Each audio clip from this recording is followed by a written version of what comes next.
اسلام کا پہلا اصول معاشرتی سطح پر سب سے بڑی اور سب سے پہلی سب سے بنیادی بات equality of human being. All human beings are equal by birth. مساوات کاملہ. کوئی انسان دوسرے انسان سے برتر نہیں ہے پیدائشی اعتبار سے. اس کا رنگ جو ہے وہ گورا ہے یا کالا ہے، وہ اس نسل سے ہے یا اس نسل سے ہے، وہ برہمن ہے یا شودر ہے، وہ عورت ہے یا مرد ہے. نہیں، آل ہیومن بینگز ایکول. یہ سب سے بڑا انقلابی نعرہ ہے خطبہ حجۃ الوداع کے الفاظ. دیکھو، کسی عرب کو کسی اجمی پر کوئی فضیلت نہیں، کسی اجمی کو کسی عرب پر کوئی فضیلت نہیں، کسی گورے کو کسی کالے پر کوئی فضیلت نہیں، کسی کالے کو کسی گورے پر کوئی فضیلت نہیں، الا بالتقوی. ہاں، تقوی کے ذریعے سے فضیلت ہوگی. یعنی ایکوائرڈ کریکٹرز آپ جو حاصل کریں، علم آپ نے حاصل کیا ہے، اس کی بنا پر آپ کی فضیلت ہو جائے گی، آپ کی عزت زیادہ کی جائے گی. عالم آدمی، آپ نے تقوی حاصل کیا ہے، آپ کی عزت کی جائے گی. ان اکرمکم عند اللہ اتقاکم. لیکن بائی برتھ تمام انسان برابر. اب چند چیزیں میں آپ کو اور بتا دیتا ہوں. اسلامی ریاست میں حکومت کی جو آمدنی کی اور مدات ہیں وہ بھی نوٹ کر لیجیے. بڑا مغالطہ ہے کہ بس زکوٰۃ دے کر پھر کچھ نہیں، کوئی ٹیکس نہیں لگ سکتا. بالکل غلط بات ہے. زکوٰۃ تو اس کے لیے ہے، یہ تو ہے پور ٹیکس. یہ ہیوز اور ہیو ناٹس کا برج کرنا، اس گیپ کو برج کرنا، اس کے لیے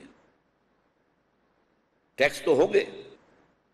ایک تو اموال فے، اموال غنیمت تو تقسیم ہوتے ہیں، اس میں تو خمس جائے گا جو زکوٰۃ کے ساتھ شامل ہو جائے گا. فے وہ ہے کہ جو بغیر لڑے بھیڑے کوئی چیز مل گئی ہے وہ بیت المال کی ملکیت ہے. پھر خراج،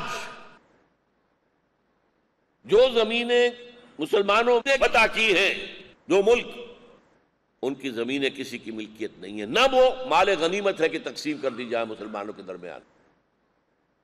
وہ خراج ہے، وہ نیشنل اونرشپ اس کی ہوگی، قومی ملکیت ہے، اور اس کو دیا جائے گا. وہی لوگ جو اس کے اوپر کاشت کر رہے تھے کاشت کریں، خراج لیا جائے گا، عشر نہیں، خراج.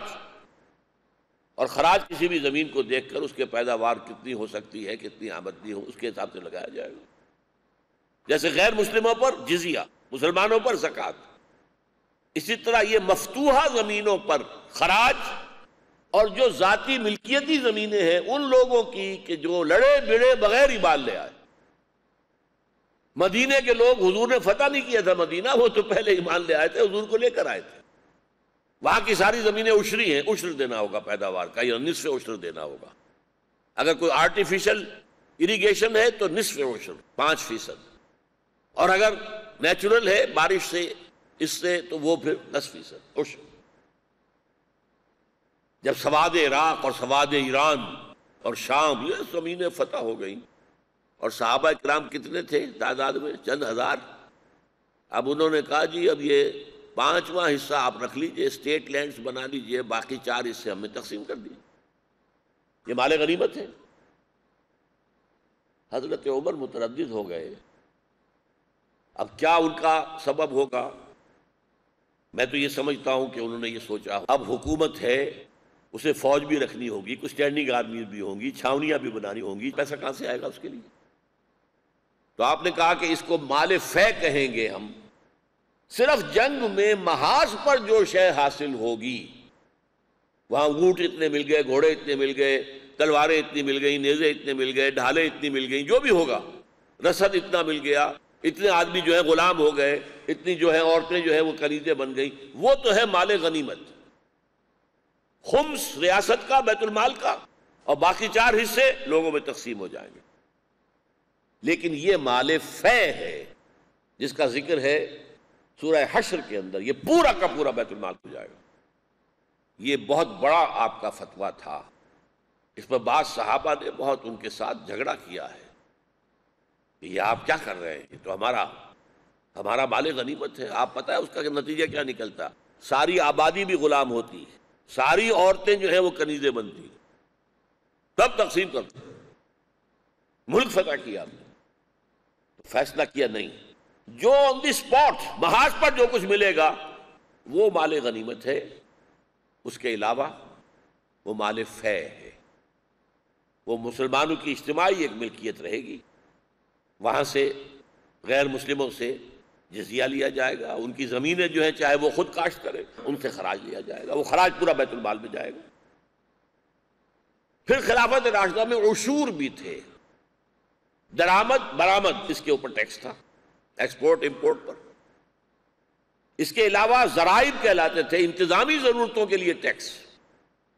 اور آخری بات یہ کہ اگر کسی وقت محسوس ہو کہ زکوٰۃ اور خمس وغیرہ کے سے جو رقوم مل رہی ہیں وہ غرباء کے سوشل سیکیورٹی اور کفالت عامہ کی ضرورت پوری نہیں کر سکتی تو جبراً بھی اسلامی ریاست نظام خلافت امیروں سے مزید بھی لے سکے گی۔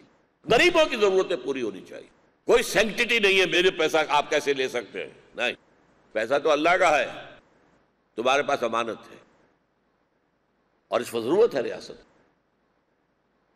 اس لیے کہ غرباء کو نہیں چھوڑا جا سکتا۔ حکومت جو ہے ولی ہے، غرباء کی ولی ہے۔ باقی یہ ہے کہ بیت المال سے لوگوں کو قرض حسنہ دیا جائے، بیت المال ہے۔ اقبال نے جس قدر خوبصورت انداز میں کہا ہے، از ربا آخر چمی زائد فتن، سود کے پیٹ سے سوائے فتنوں کے اور کیا برآمد ہو سکتا ہے؟ کس نہ داند لذت قرض حسن، کوئی شخص جو ہے آج قرض حسن کی لذت سے آشنا نہیں رہا۔ بھئی میرے پاس پیسہ رکھا ہے، تمہاری ضرورت ہے لو لے جاؤ، ضرورت پوری کر لو پھر مجھے دے دینا، بغیر کسی اضافے کے، قرض حسن۔ اور ربا کے بارے میں اقبال نے جس قدر سخت باتیں کہی ہیں، از ربا جاں تیرا دل چوں سنگ و خشت، آدمی درندہ بے دندان و چنگ۔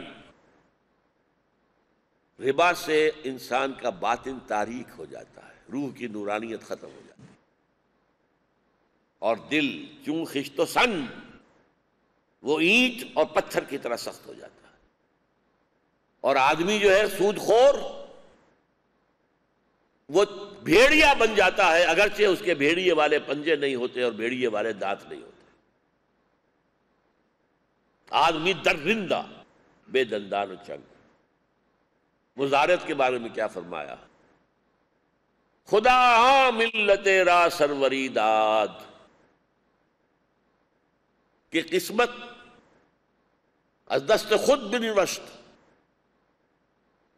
اللہ تعالیٰ اس قوم کو سروری دیتا ہے جو اپنی قسمت اپنے ہاتھ سے لکھتی ہے، دست سے، جیسا حضور نے فرمایا ہاتھ سے کی ہوئی محنت کی کمائی سب سے زیادہ پاک ہے۔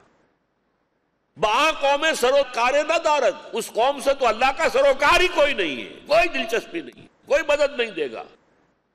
کہ دہقانش برائے دیگراں کشت، جس کا دہقان دوسروں کے لیے کاشت کر رہا ہے، زمین اس کی ہے، ہل یہ چلا رہا ہے، محنت کر رہا ہے، مئی کے مہینے کے اندر فصل کاٹ رہا ہے، برا حال ہے، خون پسینہ ایک ہے، اور آئے گا جاگیردار اور لے جائے گا، زمیندار آئے گا اور لے جائے گا۔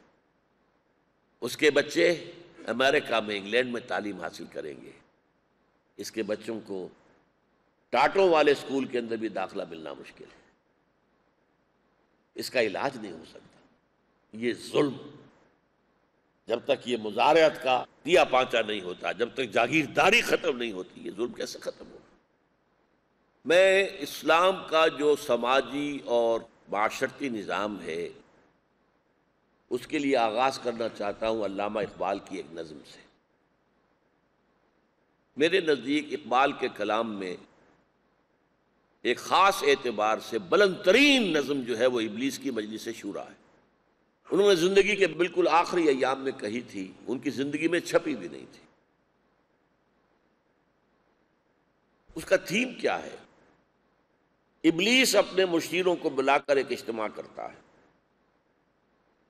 اور ایک ایجنڈا پیش کرتا ہے، دنیا کس حال میں ہے، ہمارے ابلیسی نظام کو کوئی خطرہ تو نہیں ہے، سوچیں۔ کسی نے کہا یہ جو جمہوریت آ رہی ہے بڑا خطرہ ہے۔ جمہوریت تو ہم نے خود شاہی کو پہنایا ہے جمہوری لباس، جب ذرا آدم ہوا ہے خود شناس و خود نگر۔ یہ فاشزم ابھر رہا ہے، کچھ نہیں، فاشزم کچھ نہیں ہے، مجھے کوئی اندیشہ نہیں، یہ کمیونزم آ گیا ہے۔ کب ڈرا سکتے ہیں مجھ کو اشتراکی کوچہ گرد؟ یہ پریشاں روزگار آشفتہ مغز آشفتہ ہوں۔ اس کے بعد کے جو اشعار ہیں، ابلیس کہتا ہے اگر کوئی خطر مجھ کو تو اس امت سے ہے، مسلمانوں سے ہے۔ اس کی خاکستر میں ہے اب تک شرار آرزو،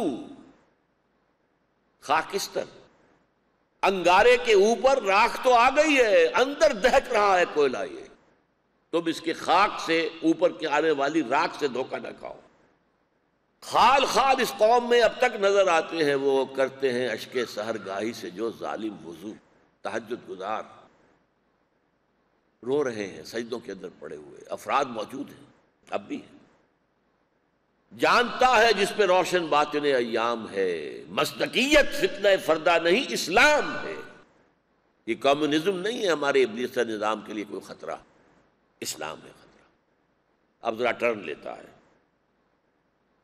جانتا ہوں میں یہ امت حامل قرآن نہیں، یہ امت حامل قرآن نہیں ہے، چھوڑ بیٹھیے قرآن۔ جانتا ہوں میں یہ امت حامل قرآن نہیں ہے، وہی سرمایہ داری بندہ مومن کا دین، بندہ مومن کا دین بھی آج سرمایہ داری ہے، سرمایہ داری، سرمایہ پرستی۔ جانتا ہوں میں کہ مشرق کی اندھیری رات میں بے ید بیضا ہے پیران حرم کی آستین۔ یہ بھی مجھے معلوم ہے کہ مشرق یعنی عالم اسلام، اس کی رات اندھیری ہے، اور وہاں جو پیر بنے بیٹھے ہیں، جو وہاں پہ مرشد بنے بیٹھے ہیں، ان کے آستینوں میں کوئی ید بیضا نہیں ہے۔ اشارہ ہے حضرت موسیٰ علیہ السلام کا جو معجزہ تھا۔ اب جو شعر کہا ہے اس پر بہت غور کرنے کی ضرورت ہوگی۔ عصر حاضر کے تقاضاؤں سے ہے لیکن یہ خوف، ہو نہ جائے آشکارا شر پیغمبر کہیں۔ عصر حاضر کا تقاضا ہے، یہ زمانہ جدھر جا رہا ہے، یہ مسلمان خود نہیں بھی کریں گے تو آئے گا وہ، عصر حاضر کا تقاضا ہے۔ بہت اہم نکتہ ہے یہ۔ جانتا ہوں میں یہ امت حامل قرآن نہیں ہے، وہی سرمایہ داری بندہ مومن کا دین۔ جانتا ہوں میں کہ مشرق کی اندھیری رات میں بے ید بیضا ہے پیران حرم کی آستین، لیکن عصر حاضر کے تقاضاؤں سے ہے لیکن یہ خوف، ہو نہ جائے آشکارا شر پیغمبر کہیں۔ اب اس کو میں چاہتا ہوں کہ آپ سمجھ لیں، ایک ہسٹری کا سفر چل رہا ہے، مارچ آف دی ہسٹری، اور اس کے بارے میں ہیگل کا اور پھر اس کے بعد مارکس کا جو فلسفہ تھا، ڈائلیکٹیکل میٹیریلزم، وہ 100% درست ہے۔ میٹیریلزم کے لیول پر یہ ہو رہا ہے، ایک نظام انسان ٹرائی کرتا ہے، کیونکہ انسانی ذہن کی ہے، کامل نہیں ہے، اس میں خامیاں ہیں، تو اس کا ایک اینٹی تھیسس اس سے وجود میں آتا ہے، پھر یہ تھیسس اینٹی تھیسس جڑ کر ایک سنتھیسس پیدا کرتے ہیں۔ لیکن پھر چونکہ سارا انسانی عقل کا معاملہ ہے، ہدایت خداوندی تو سامنے ہے نہیں، پھر یہ سنتھیسس ایک تھیسس بن کر اینٹی تھیسس پیدا کرتا ہے، پھر اس کا سنتھیسس ہوتا ہے، اس طرح معاملہ آگے بڑھ رہا ہے۔ ملوکیت کا اینٹی تھیسس کیا آیا؟ جمہوریت۔ جمہوریت نے شکل اختیار کر لی کیپٹلزم کی، اس کا اینٹی تھیسس آ گیا کمیونزم۔ کمیونزم اور کیپٹلزم کے درمیان سنتھیسس ہوا ہے سوشلزم کی شکل میں۔ پرائیویٹ اونرشپ بھی ہے، فری مارکیٹ بھی ہے، کام بھی کرو، ہائر اینڈ فائر بھی ہے، لیکن جو غریب ہیں، جو پیچھے رہ گئے، ان کی پوری دیکھ بھال، مکمل دیکھ بھال۔ یہ socialism is a synthesis between capitalism and communism. اس سے یقیناً وہ مسئلہ تو حل ہو گیا کہ کوئی بھوکا نہیں رہا، کوئی مریض ایسا نہیں جس کا علاج نہ ہو رہا ہو۔ ایسے ایسے معاملے، انسان کہاں تک پہنچ گیا؟ جہاں ملکہ اور ملکہ کے بیٹے شہزادے کا علاج ہوگا، وہیں ایک فقیر کے بیٹے کا بھی ہوگا۔ جو ویلفیئر پر چل رہا ہے وہ فقیر ہی ہوا نا، ویلفیئر پر ہے، اس کے بچے کا علاج بھی وہیں ہوگا۔ ایک ہی علاج ہے، دو نہیں ہے، ایک ہی تعلیم ہے، سب کو وہی ملے گی۔ اور اب جو یہ کیپٹلزم جا رہا ہے ٹورڈز گلوبلائزیشن، اس کے ریئیکشن میں اب ایک ماسٹر سٹروک ربا کی حرمت اگر نہیں آئی تو اس مسئلے کا کوئی نیا حل پیدا نہیں ہو سکے گا، اور یہ ہوگا عصر حاضر کے تقاضاؤں سے ہے، لیکن یہ خوف ہو نہ جائے آشکارا شر پیغمبر کہیں۔ اب اس کے بعد کیا کہتا ہے؟ الحذر، آئین پیغمبر سے 100 بار الحذر، اللہ بچائے محمد کے نظام سے اور محمد کے آئین سے صلی اللہ علیہ وسلم۔ اب اس نظام کو 3 شعروں میں یا 3.5 شعروں میں بیان کیا ہے، میں حیران ہوں۔ پہلا کیا ہے؟ سماجی نظام، الحذر، آئین پیغمبر سے 100 بار الحذر، حافظ ناموس زن، مرد آزما مرد آفرین، یہ میں بعد میں وضاحت کروں گا اس کی۔ نمبر 2، سیاسی سطح پر موت کا پیغام ہر نوع غلامی کے لیے، نہ کوئی فغفور و خاقہ، نہ گدائے رہنشی۔ اور پھر مالیاتی نظام کرتا ہے دولت کو ہر آلودگی سے پاک و صاف، حرام کی کمائی سے صاف کر دو اس کو، کرتا ہے دولت کو ہر آلودگی سے پاک و صاف، منعموں کو مال و دولت کا بناتا ہے امین، جو دولت مند ہیں ان کو تصور یہ دیتا ہے کہ تمہارے پاس امانت ہے یہ۔ اور اس سے بڑھ کر اور کیا فکر و عمل کا انقلاب، بادشاہوں کی نہیں، اللہ کی ہے یہ زمین، ان الارض للہ، اللہ کی زمین۔ یہ ہے آئین پیغمبر صلی اللہ علیہ وسلم جو میں نے کچھ واضح کیا۔ اب ان اشعار کے حوالے سے میں اسلام کا جو سماجی اور معاشرتی نظام ہے اس کے کچھ سیلینٹ فیچرز آپ کے سامنے رکھوں گا اختصار سے۔ سب سے بڑی اور سب سے پہلی، سب سے بنیادی بات، all human beings are equal by birth، مساوات کاملہ، کوئی انسان دوسرے انسان سے برتر نہیں ہے پیدائشی اعتبار سے، اس کا رنگ جو ہے وہ گورا ہے یا کالا ہے، وہ اس نسل سے ہے یا اس نسل سے ہے، وہ برہمن ہے یا شودر ہے، وہ عورت ہے یا مرد ہے، نہیں، all human beings equal۔ یہ سب سے بڑا انقلابی نعرہ ہے جس کے اوپر کے سب سے بڑا ٹریبیوٹ پے کیا تھا اس شخص نے کہ جس نے سلمان رشدی کی طرح گالیاں دی ہیں حضور کو صلی اللہ علیہ وسلم، ایچ جی ویلز، جو اصل میں تو سائنٹیفک فکشن کے لیے مشہور ہے، لیکن اس نے تاریخ عالم پر 2 کتابیں لکھی، short history of the world and concise history of the world. Concise history of the world میں بڑے چھینٹے اڑائے ہیں، بہت گندا انداز ہے، پولی گیمی جو ہے ان کے حلق سے اترتی نہیں ہے کہ حضور کی تعدد ازدواج کا معاملہ تھا، وغیرہ وغیرہ۔ آخر میں خطبہ حجۃ الوداع پر آ کر کوٹ کرتا ہے، لا فضل لعربی علی عجمی ولا لعجمی علی عربی ولا لأحمر علی اسود ولا لأسود علی احمر الا بالتقوی کلکم بنو آدم وآدم من تراب۔ خطبہ حجۃ الوداع کے الفاظ دیکھو، کسی عرب کو کسی اجمی پر کوئی فضیلت نہیں، کسی اجمی کو کسی عرب پر کوئی فضیلت نہیں، کسی گورے کو کسی کالے پر کوئی فضیلت نہیں، کسی کالے کو کسی گورے پر کوئی فضیلت نہیں، الا بالتقوی، ہاں تقوی کے ذریعے سے فضیلت ہوگی۔ یعنی ایکوائرڈ کریکٹرز آپ جو حاصل کریں، علم آپ نے حاصل کیا ہے اس کی بنا پر آپ کی فضیلت ہو جائے گی، آپ کی عزت زیادہ کی جائے گی، عالم آدمی۔ آپ نے تقوی حاصل کیا ہے آپ کی عزت کی جائے گی، ان اکرمکم عند اللہ اتقاکم۔ لیکن بائی برتھ تمام انسان برابر۔ تو اسلام کا پہلا اصول معاشرتی سطح پر ایکویلٹی آف ہیومن بینگ، اور میں آپ کو بتا رہا تھا کہ ایچ جی ویلز نے حضور کے یہ الفاظ کوٹ کر کے پھر اس پر ایک تبصرہ کیا ہے۔ Although the sermons of human equality, fraternity and freedom were said before also, and we find a lot of such sermons in Jesus of Nazareth, but it must be accepted that it was Muhammad sallallahu alaihi wasallam who for the first time in human history established a society based on these principles.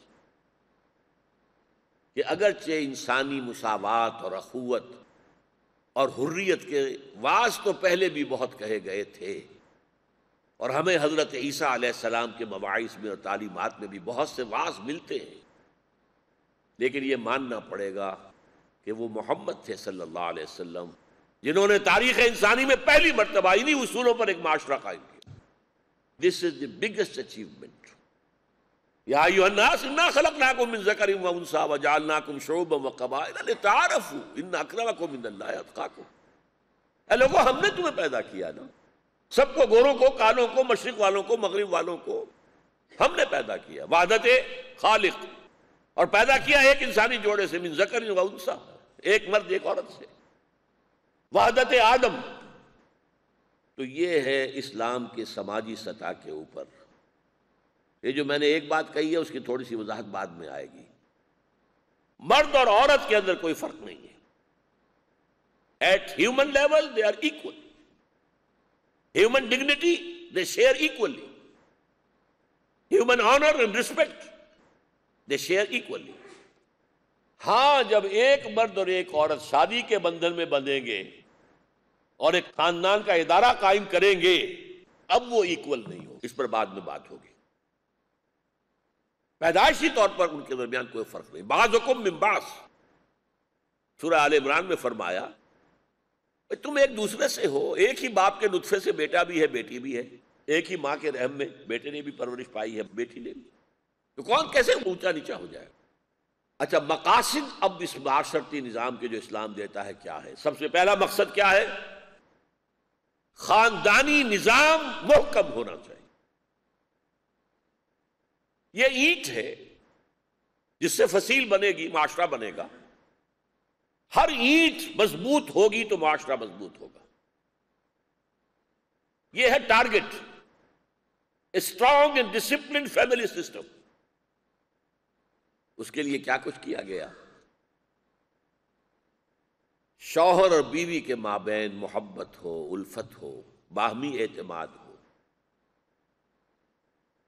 شوہر کو اعتماد ہو کہ میں جب گھر سے باہر ہوتا ہوں تو میری بیوی کوئی غلط حرکت نہیں کرتی، اور بیوی کو اعتماد ہو کہ میرا شوہر جب باہر جاتا ہے کوئی غلط حرکت نہیں کرتا۔ نتیجہ کیا ہوگا؟ بانڈ آف لو دونوں کے درمیان مضبوط رہے گا۔ ساری جو سیکشول انرجی ہے that will be focused on the spouses, ایک دوسرے کے ساتھ محبت، الفت۔ جتنا مضبوط یہ ہوگا بانڈ آف لو، اتنا ہی خاندان مضبوط ہوگا۔ اب اس کے بعد ان کے ہاں اولاد ہوئی تو وہ جو بہن بھائی ہیں ان کے درمیان رحمی رشتہ، والارحام، رحمی رشتوں کا لحاظ رکھو، صلہ رحمی کرو، قطع رحمی نہ کرو، محبت ہو، ان میں الفت ہو، مودت ہو، رافت ہو، رحمت ہو۔ اور نمبر 3 ڈائمینشن، والدین کا ادب کرو، خدمت کرو، محبت کرو۔ یہ ہیں وہ 3 چیزیں کہ جن سے خاندان کا ادارہ مضبوط ہو۔ اس فضا میں جو نسل پروان چڑھے گی وہ مصدر کوالٹیز اور صفات لے کر پروان۔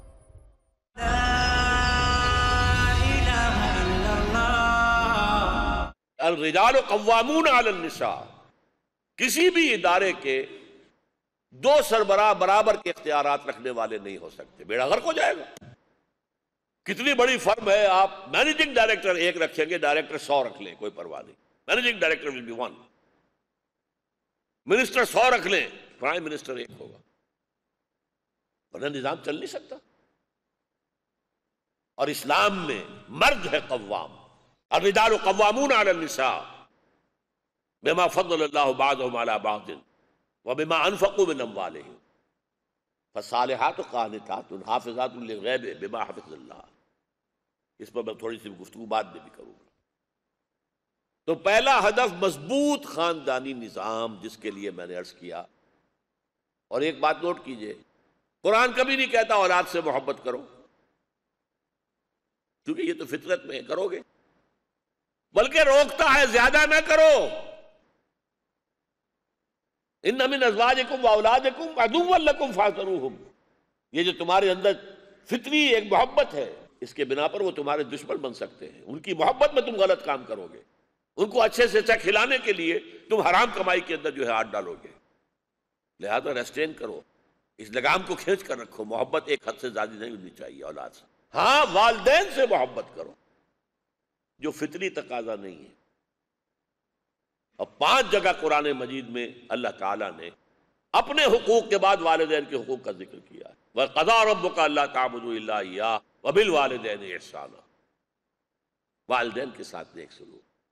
اور اگر وہ تمہارے پاس ایک یا دونوں بڑھاپے کی عمر کو پہنچ ہی جائیں، وَإِمَّا يَبْلُغَنَّ عِندَكَ الْكِبَرَ أَحَدُهُمَا أَوْ كِلَاهُمَا فَلَا تَقُل لَّهُمَا أُفٍّ. انہیں کبھی اف نہ کہنا. وَلَا تَنْهَرْهُمَا، انہیں جھڑکنا نہیں. وَقُل لَّهُمَا قَوْلًا كَرِيمًا، بڑے ادب کے ساتھ بات کرنا ان کے ساتھ. وَاخْفِضْ لَهُمَا جَنَاحَ الذُّلِّ مِنَ الرَّحْمَةِ، ان کے سامنے اپنے کندھے جھکا کر رکھنا عاجزی کے ساتھ. وَقُل رَّبِّ ارْحَمْهُمَا كَمَا رَبَّيَانِي صَغِيرًا. اللہ سے بھی دعا کرتے رہنا، پروردگار ان پر رحم فرما میرے والدین پر، جیسے کہ انہوں نے مجھے پالا پوسا جبکہ میں چھوٹا سا تھا. یہ ہے خاندانی ادارے کی اقدار جو اسلام دیتا ہے. مضبوط خاندان، ڈسپلن خاندان، محبت سے بھرا ہوا خاندان، باہمی اعتماد سے پر خاندان، یہ ہے کہ جو معاشرتی نظام جو اسلام دیتا ہے اس کی پہلی اینٹ ہے. ایسے پہلی بات تو میں نے کہا کہ equality, human equality, by birth you are all equal. Acquired character کی وجہ سے کوئی اونچا کوئی نیچا، تقویٰ ہے، علم ہے، کچھ اور ہے تو اونچے نیچے ہو جاؤ گے، لیکن نہیں، بیسیکلی یو آر ایکول. دوسرا ہدف کیا ہے اسلامی نظام کا؟ یہ ہے ذرا زیادہ ایک پیچیدہ سی بات، شاید کچھ باتیں لوگوں کو ناپسند بھی ہو. زنا کا سد باب. سب سے بڑی بات کیا ہے؟ وہ جو کہا گیا وَلَا تَقْرَبُوا الزِّنَا إِنَّهُ كَانَ فَاحِشَةً وَسَاءَ سَبِيلًا. زنا کے قریب بھی مت جانا. دیکھیے یہاں پر وہ نہیں ہے کہ زنا مت کرنا، قریب بھی مت جانا. دور دور رہو، دور دور رہو. اسی لیے زنا کا راستہ روکنے کے لیے دور دور قدغنیں لگائی. اور اس میں بھی اصل مقصد جو میں نے سمجھا ہے، جس معاشرے میں زنا عام ہو جائے گا، میاں اور بیوی کے درمیان خود اعتمادی ختم ہو جائے گی، باہمی اعتماد ختم ہو جائے گی. کسی مرد نے کسی عورت کو دیکھا ہے اور وہ اس کے دل میں گھر کر گئی ہے، اس کی توجہ اپنی بیوی پر سے ہٹ جائے گی. The bond of love between spouses will be weakened. اور یہ خاندان کے ادارے کو مجروح کر دے گا. لہذا زنا کا معاملہ جو ہے اس کا سد باب. اور اس کے لیے دیکھیے عورت قرآن مجید میں اور اسلام میں جو لفظ آتا ہے عورت کہتے ہیں چھپانے کی چیز کو. عورت چھپا کر رکھنے کی چیز ہے. اسے چراغ خانہ تو بناؤ، شمع محفل نہ بناؤ. بازار میں مت لاؤ، سڑکوں پر مت لاؤ. یہی وجہ ہے سورہ رحمان اور سورہ واقعہ میں جو شان بیان ہوئی ہے، حور مقصورات فی الخیام، یہ ہے آئیڈیل عورت، حور. اور وہ خیموں کے اندر رکی رہیں گی، باہر نہیں نکلیں گی. حور مقصورات فی الخیام.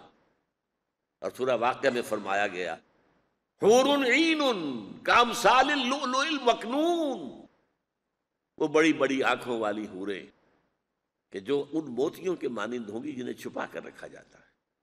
عورت کے معنی ہے چھپائی جانے والی چیز. عورات النساء، عورتوں کی چھپے ہوئے جو جنسی بھید ہیں ان کو عورات النساء کہا گیا. وہ بچے جو ابھی تک عورات النساء کو نہیں جانتے، نہیں سمجھتے، وہ آ سکتے ہیں، گھروں کے اندر داخل ہو سکتے ہیں. اچھا، اس کے لیے خاص لفظ جو قرآن کا ہے جس پر میں آج بیس کر رہا ہوں اپنی گفتگو، المحسنات. حسن کہتے ہیں قلعے کو، قلعہ، حسن قلعہ. اور محسن وہ ہے جو کسی قلعے کے اندر محفوظ ہو جائے. محسنہ یہ مؤنث ہے عورت، محسنات جمع ہے. محسنات قلعوں کے اندر رہنے والی ہیں.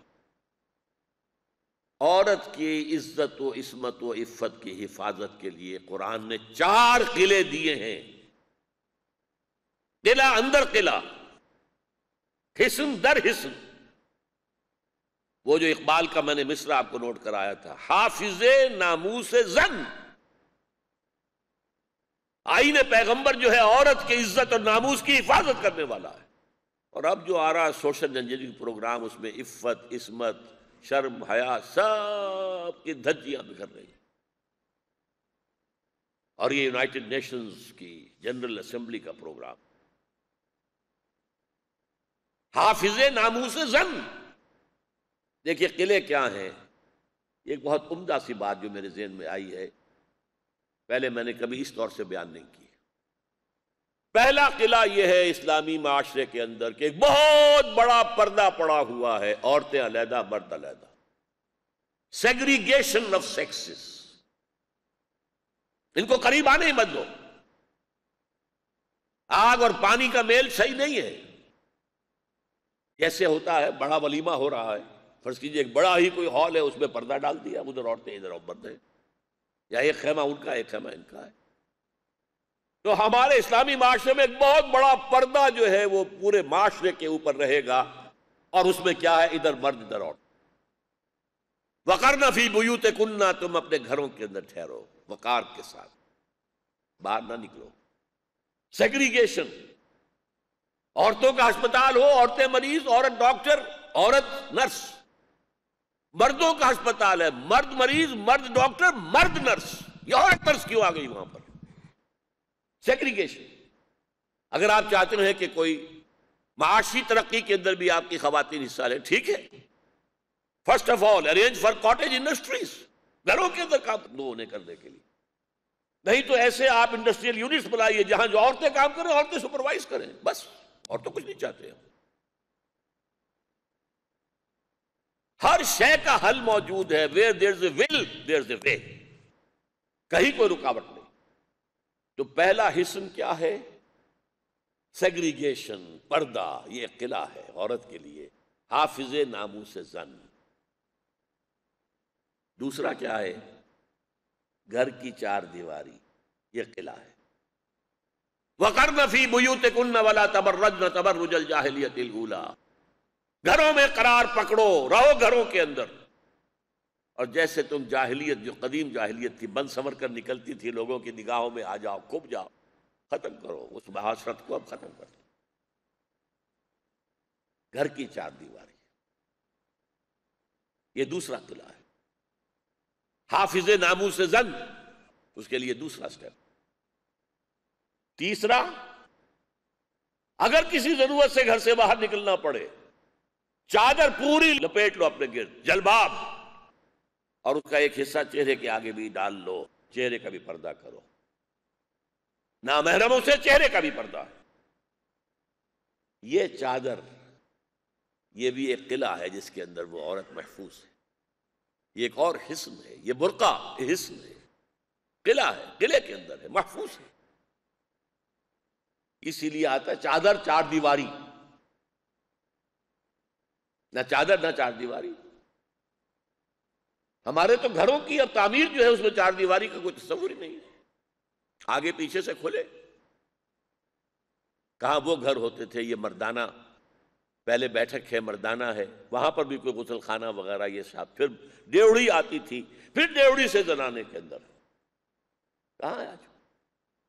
اس کو کہتے ہیں مورش آرکیٹیکچر، اور یہ دنیا کے اہم ترین آرکیٹیکچرز میں سے ہے۔ جو گھر جو ہیں مسلمانوں نے ہسپانیہ کی جب تہذیب بڑھائی ہے اپنی، تو جس طرح کا جو ہے گھروں کی کنسٹرکشن ہوئی ہے، مورش، زنانہ الگ مردانہ الگ۔ گھر کے اندر بھی سیگریگیشن ہو رہی ہے، گھر کے اندر محرم جائیں گے صرف، نامحرم نہیں جائے گا۔ چوتھا قلعہ، گھر کے اندر بھی ستر، پورا جسم ڈھکا ہونا چاہیے، صرف چہرے کی ٹکیا اور صرف ہاتھ پہنچوں سے آگے اور صرف پاؤں، پورا جسم کورڈ۔ لباس ڈھیلا، لباس موٹے کپڑے کا، جسم کے خد و خال اور نشیب و فراز واضح نہ ہو، اور اس کے اوپر ایڈیشنل کورنگ گھر کے اندر، اوڑھنی۔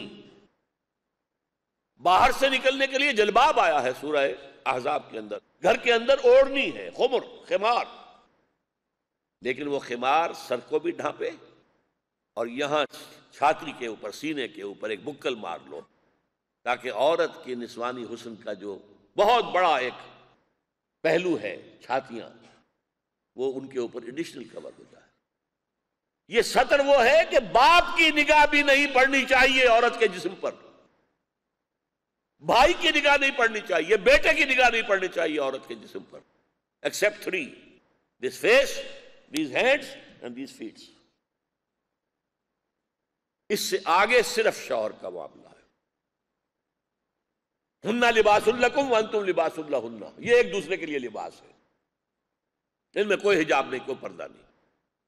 اور یا ان دے ضرورت کوئی طبیب ہو، کوئی سرجن ہو، کوشش ہونی چاہیے کہ عورتوں سے علاج کرایا جائے۔ ہم اسے پسند کریں گے، خواتین کی تعلیم ہو، ڈاکٹرز بنے، تاکہ یہ ہسپتال خواتین کے ڈاکٹرز ہوں، کام کریں۔ تو میں نے پہلا مقصد بتایا تھا مضبوط خاندانی نظام، دوسرا مقصد زنا کا سد باب، اور اس زنا کے اندر ساء سبیلا، اس میں بھی سب سے بڑی شے وہی ہے کہ خاندان کے ادارے پر ضرب لگتی ہے۔ شوہر اور بیوی کے درمیان وہ بانڈ آف لو کمزور ہو جائے،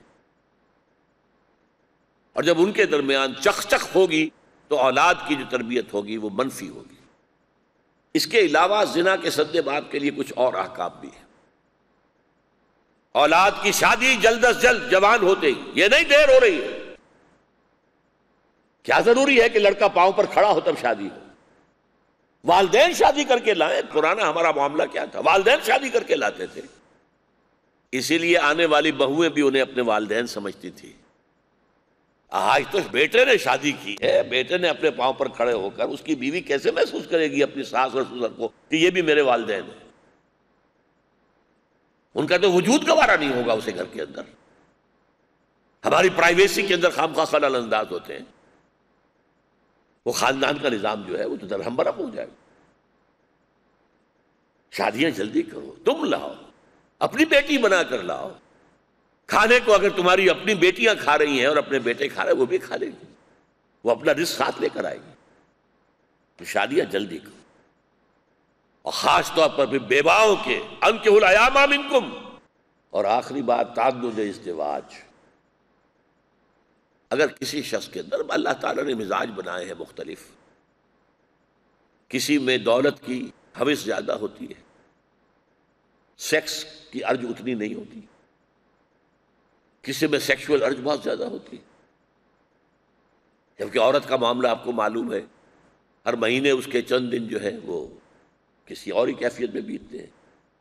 پھر حمل ہے تو اس میں پسندیدہ نہیں ہے کہ مقاربت ہو۔ تعدد ازدواج، ہاں اگر ایک پر قناعت کر سکو ٹھیک ہے، کوئی حکم نہیں ہے کہ زیادہ کرو، لیکن اگر کسی کو ضرورت ہو، وہ بجائے اس کے کہ ادھر ادھر منہ مارے حرام کے اندر، گندگی کے اندر، سڈاس کے اندر، وہ شادی کرے، ایک سے زیادہ کرے۔ تو یہ ہے اصل میں حافظ ناموس زن۔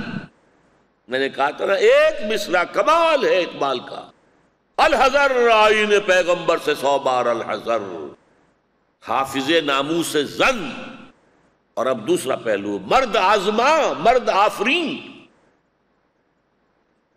مرد آزما، چیلنج ہے مرد کے لیے،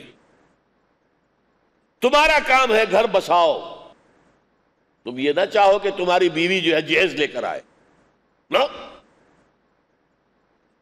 تمہارا گھر ہے، شادی کرو تو ولیمہ تم کرو، بیٹی والوں کے اوپر کوئی بوجھ نہیں کہ وہ کھانا کھلائے تمہیں، کوئی جہیز نہیں، مہر تم دو، حالانکہ شادی تمہاری بھی ضرورت ہے، لڑکی کی بھی ضرورت ہے، مہر تم دو،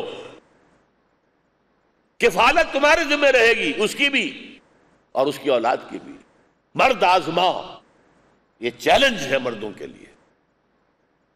اسی پر تو پھر قوام بنایا ہے نا، یوں ہی تو نہیں بنا دیا۔ اور قوام کے بعد جو ہے خامخواہ لوگ ترجمے کرتے ہیں خبر گیری کرنے والا، اور یہ بکواس ہے۔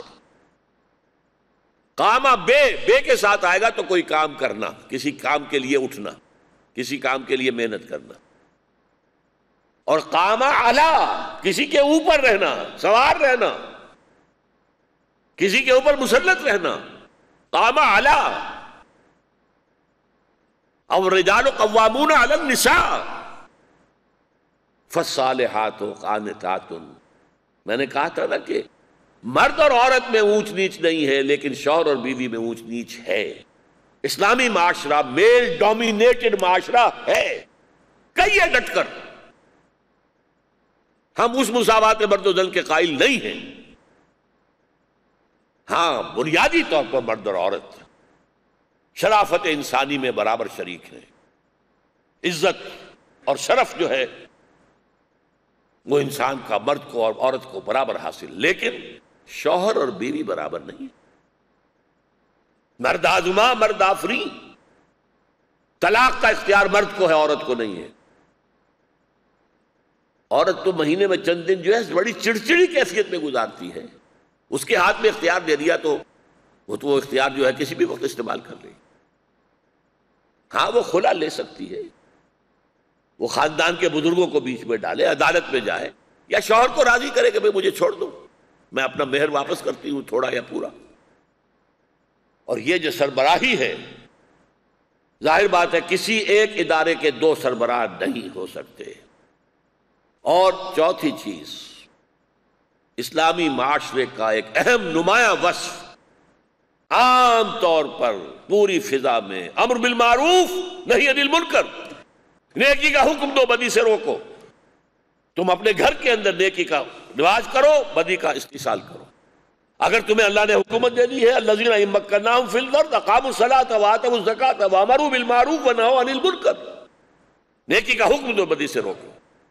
اور اضافی طور پر نہی عن المنکر پر زور ہے، جہاں پر تنہا آیا ہے معاملہ وہ نہی عن المنکر کا ہے، وہ بڑی شدید وعید ہے کہ اگر نہی عن المنکر روک دو گے تو تم پر اللہ تعالیٰ کا عذاب آئے گا، پھر تم اللہ سے دعا کرو گے، اللہ تمہاری بات سنے گا ہی نہیں۔ یہ ایک عام فضا گھروں کے اندر، فرمایا کلکم راعٍ وکلکم مسئول عن رعیتہ، ہر شخص تم میں سے ایک چرواہے کے مانند ہے جس سے ان بھیڑوں کا حساب لیا جائے گا۔ صبح تم لے کر گئے تھے بکریاں اور بھیڑیں اتنی تھی، واپس لائے دو کم ہو گئی، کون ذمہ دار؟ مرد جو ہے پورے خاندان کے اوپر سربراہ ہے، وہ ذمہ دار ہے۔ عورت اس کے وزیر کی حیثیت سے اولاد کے اوپر سربراہ ہے، ہر ایک کی ذمہ داری ہے۔ اس اعتبار سے معاشرے کے اندر ایک چرچا ہو، عموم ہو، نیکی کا حکم دو، نیکی کا مشورہ دو، بدی سے روکو، یہ سارا معاملہ۔ اور زنا کے معاملے میں ایک بات رہ گئی، شدید ترین سزا دو۔ اس میں اگرچہ قانونی اعتبار سے کیا ہوگا، اس میں بہت کچھ کیل و قال اس وقت ہو رہی ہے، میں نے اس کو سٹڈی نہیں کیا ہے۔ اگرچہ اس کا جو ہے گواہی کا جو رکھا گیا ہے، 4 گواہ عینی تقریباً ناممکن ہے، الا یہ کہ خود کوئی جا کر اعتراف کرے۔ اور کمال ہے اسلام کی تعلیم کا اور ایمان کے تقاضوں کا کہ غامدیہ خاتون نے جا کر اقرار کیا، مجھ سے وہ غلطی ہو گئی، حضور پاک کر دی۔ فرمایا تمہیں حمل تو نہیں رہ گیا؟ کہ ہاں ہے۔ تو تمہارا تو قصور ہے، اس جان کا کیا قصور ہے؟ جاؤ، جب اس کی ولادت ہو جائے پھر آنا۔ پھر آ گئی، بچہ گود میں ہے۔ فرمایا ابھی تو اس کا سارا وجود تمہارے وجود پر ہے، دودھ پلاؤ گی تو جیے گا، کیسے جیے گا؟ جاؤ۔ پھر آئی ہے کچھ دنوں کے بعد، حضور دیکھیے روٹی کھا رہا ہے۔ آپ نے کہا اچھا بھائی اس کو لے جاؤ، جکڑ دو اس کو اور رجم کر دیا۔ لیکن دیکھیے ایک معاشرے میں ایک رجم ہو جائے، ایک رجم، تو زنا کا خاتمہ ہو جائے گا۔ چند ہاتھ اگر چوری پر کٹ جائیں، چوری ختم ہو جائے گی۔ فساد فی الارض کی جو سزا سورہ مائدہ میں آئی ہے، ڈاکوؤں کے کسی ایک گروہ کو وہ سزا دے دیں، ڈاکہ ختم ہو جائے گا۔ اس کی مثالیں ہم اگر خلافت راشدہ سے لائیں تو ذرا دور کی بات شمار ہوگی۔ ماضی قریب میں سعودی عرب میں یہ کیفیت تھی، کوئی جرم نہیں تھا، قتل کوئی جرم نہیں، چوری نہیں۔ عین نماز کے وقت بازاروں کے اندر منی چینجرز، نوٹوں کی گڈیاں ڈھیر لگے ہوئے، صرف اس کے اوپر ایک کپڑا ڈالا اور نماز پڑھنے چلے گئے، کوئی چوری نہیں ہو سکتی، کپڑا ڈالا صرف۔ Human race is in search of a just social order. اگر کہیں نظر آ گیا تو یہ باطل، جاء الحق وزهق الباطل، ایک جگہ بھی اگر حق نظام قائم ہو گیا، باطل پگھل جائے گا، ختم ہو جائے گا۔ بس یہی ایک جگہ اس کا قائم کرنا جو ہے لانا ہے جوئے شیر کا، اس کے اوپر انشاءاللہ تعالیٰ گفتگو ہوگی۔ اقول قولی ھذا واستغفر اللہ لی ولکم ولسائر المسلمین۔